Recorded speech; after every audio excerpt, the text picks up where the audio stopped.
Student, তোমরা যারা ক্যালকাটা ইউনিভার্সিটির আন্ডারে প্রথম সেমিস্টারের ছাত্রছাত্রী আছো এবং তোমাদের ইতিহাস সাবজেক্টে অনার্স আছে, তোমাদের জন্য আজকের ক্লাসটা খুবই গুরুত্বপূর্ণ। আজকের ক্লাসে তোমাদের 100% কমনযোগ্য সাজেশন নিয়ে আলোচনা করব। আর তোমরা যারা ইংলিশ ভার্সনের স্টুডেন্ট আছো, তোমরাও আজকে ক্লাসটা দেখো, কারণ সাজেশনটা তোমরা ইংলিশেও পেয়ে যাবে।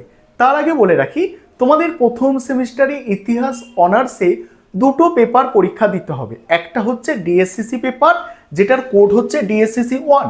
আরেকটা পেপার হচ্ছে এসইসি 1 পেপার। ডিএসসিসি 1 যে পেপার, সেটা 75 নম্বরের পরীক্ষা হবে। তার মধ্যে 20 নম্বরের 3টে প্রশ্ন তোমাকে লিখতে হবে।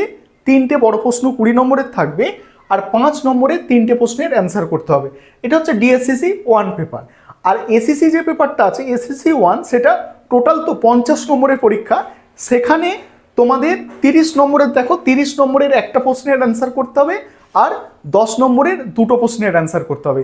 এবার তোমরা সাজেশনটা দেখে নাও। তোমরা এই সাজেশনটা ভালো করে যাও, তোমাদের পরীক্ষা ভালো হবেই, অর্থাৎ তোমরা এখান থেকে কমন পাবেই।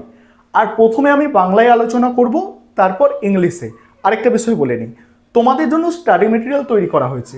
তোমরা যদি কেউ স্টাডি মেটেরিয়াল পারচেস করতে চাও, স্ক্রিনে যে নম্বর দেখতে পাচ্ছ, এই নম্বরে যোগাযোগ করে স্টাডি মেটেরিয়াল পারচেস করতে পারো। চলো তোমরা দুটি পেপারের সাজেশন দেখে নাও। প্রথমে তোমরা বাংলায় সাজেশনটা দেখো, তারপর ইংলিশে সাজেশনটা নিয়ে আলোচনা করব। প্রথমে দেখো ডিএসসিসি 1 পেপার।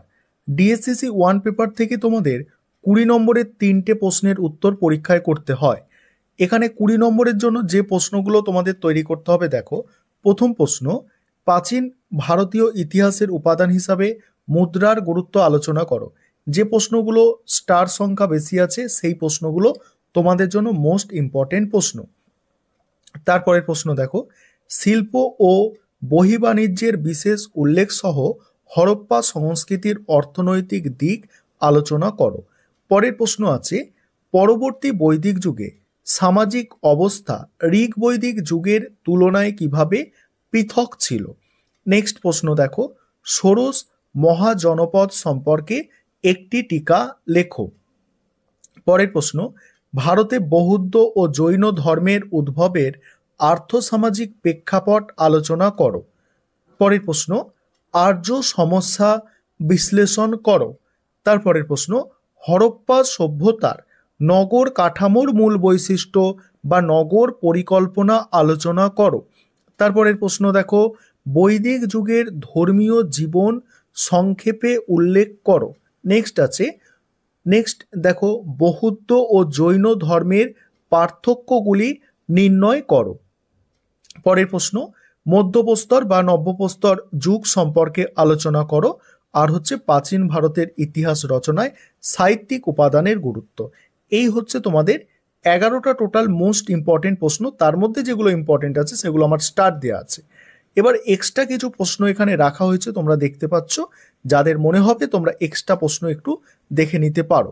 তবে তোমাদের বলবো, হরপ্পা সভ্যতার পতনের কারণটা একটু দেখে যাও। এটা এক্সট্রা দিয়েছি, তবে এটা দেখে যাও তোমরা, ঠিক আছে? এটা রিপিট হতে পারে, গতবারে এসেছিল বলে এক্সট্রা হিসাবে রেখেছি। তারপরে এখানে কিছু প্রশ্ন এক্সট্রা আছে, 5টা প্রশ্ন এক্সট্রা আছে। আর তোমরা যারা স্টাডি মেটেরিয়ালটা পারচেস করবে, তোমাদের এই এক্সট্রা প্রশ্নের অ্যান্সারগুলোও কিন্তু থাকবে, ঠিক আছে? স্টাডি মেটেরিয়াল পারচেস করার জন্য নিচে যে নম্বর দেখতে পাচ্ছ, এই নম্বরে যোগাযোগ করে স্টাডি মেটেরিয়াল পারচেস করতে পারো।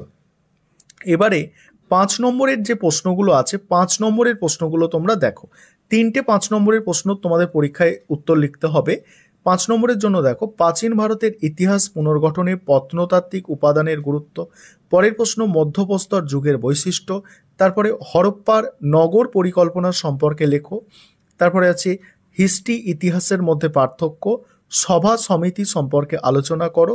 আর্য সত্য সম্পর্কে টিকা। পরবর্তী বৈদিক যুগে কৃষি অর্থনীতির বৈশিষ্ট্য। হরপ্পা সভ্যতার পতনের কারণগুলি আলোচনা করো। পরের প্রশ্ন আছে, সঙ্গম সাহিত্য বলতে কি বোঝো। চিত্তধূসর মাটির পাত্রের বৈশিষ্ট্য। মেঘালিত সম্পর্কে টিকা। কৌটিল্যের অর্থশাস্ত্রের ওপর একটা টিকা। অষ্টাঙ্গিক মার্গ টিকা। এই হচ্ছে তোমাদের 5 নম্বরের প্রশ্ন। এবার তোমাদের সেকেন্ড যে পেপারটা আছে, এসইসি 1 পেপার, সেটা দেখো। এবারে এসইসি 1 পেপারে যে প্রশ্নগুলো তোমাদের তৈরি করতে হবে, দেখো 30 নম্বরের তোমাদের একটা প্রশ্নের উত্তর করতে হয়। 30 নম্বরের যে প্রশ্ন আমি রেখেছি দেখো 4টে প্রশ্ন টোটাল এখানে আছে। তার মধ্যে প্রথম যে প্রশ্নটা আছে 1 নম্বর প্রশ্ন এবং তোমাদের 4 নম্বর প্রশ্ন, এই দুটো প্রশ্ন কিন্তু স্টার দিয়ে চিহ্নিত করা আছে, অর্থাৎ মোস্ট ইম্পর্টেন্ট প্রশ্ন। দেখো সাম্প্রতিককালে তোমার দেখা কিংবা তথ্য প্রযুক্তি মানে ইন্টারনেটের মাধ্যমে পরিদর্শন করা কোনো একটি মিউজিয়াম বা সংগ্রহশালার ওপর প্রতিবেদন লেখো। একটি মিউজিয়াম বা সংগ্রহশালা সম্পর্কে প্রতিবেদন লেখো, ঘুরিয়ে আসতে পারে। ভারতীয় জাদুঘর প্রতিষ্ঠার ইতিহাস সংক্ষেপে বর্ণনা করো। ভারতের একটি স্মৃতিসৌধ হিসাবে তাজমহল সম্পর্কে প্রতিবেদন। মুর্শিদাবাদের হাজারদুয়ারি প্রাসাদের সংগ্রহশালার ওপর একটি প্রতিবেদন লেখো। এবার 10 নম্বরের প্রশ্নগুলো দেখে নাও। আর তোমরা যদি চাও যে আলাদা আলাদা স্টাডি মেটেরিয়াল পারচেস করতে, অর্থাৎ একটাই পেপারে শুধু এসএসসি পেপারের পারচেস করব, তাহলে শুধু এসএসসি পেপারের নিতে পারো, কোনো প্রবলেম নেই।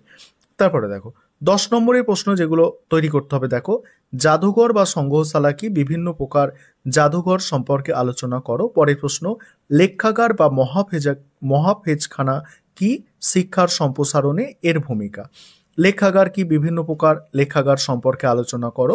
লেখাগার কি, লেখাগারের কার্যাবলী আলোচনা করো। সংগ্রহশালার উদ্দেশ্য বা কার্যাবলী আর সংগ্রহশালা পরিদর্শনের নীতি আলোচনা করো। এবার তোমরা যারা ইংলিশ ভার্সনের স্টুডেন্ট আছো তোমরা দেখো, তোমরা সাজেশনটা দেখে নাও। প্রথমে দেখো ডিএসসিসি 1 পেপার, যেখানে তোমাদের 20 নম্বরের 3টে প্রশ্নের অ্যান্সার করতে হয়। 20 নম্বরের প্রশ্নগুলো দেখে নাও। আর যেগুলো স্টার দিয়ে চিহ্নিত করা আছে এগুলো মোস্ট ইম্পর্টেন্ট প্রশ্ন। আর তোমাদের ইংলিশ ভার্সনেও স্টাডি মেটেরিয়াল আমাদের তৈরি আছে, চাইলে তোমরা ইংলিশ ভার্সনেও স্টাডি মেটেরিয়াল পারচেস করতে পারো। সম্পূর্ণ তোমরা সাজেশনটা দেখে নাও। আর স্টাডি মেটেরিয়াল যদি নাও পারচেস করো, তবে এই কোয়েশ্চেনের অ্যান্সারগুলো তোমরা কিন্তু তৈরি করে যাও পরীক্ষার জন্য, অবশ্যই তোমরা উপকৃত হবে, সমস্ত প্রশ্নই কমন পাবে। এবার এসএসসি 1 পেপারটা দেখো। এবারে এসএসসি 1 পেপার যেটা আছে দেখো, এসএসসি 1 পেপারটা দেখো, এগুলো 30 নম্বরের প্রশ্ন, 4টে দিয়েছি, দুটো মোস্ট ইম্পর্টেন্ট দুটো আছে তার মধ্যে। 10 নম্বরের প্রশ্নগুলো তোমরা দেখতে পাচ্ছ। এসএসসি পেপারেরও আমাদের স্টাডি মেটেরিয়াল রেডি আছে।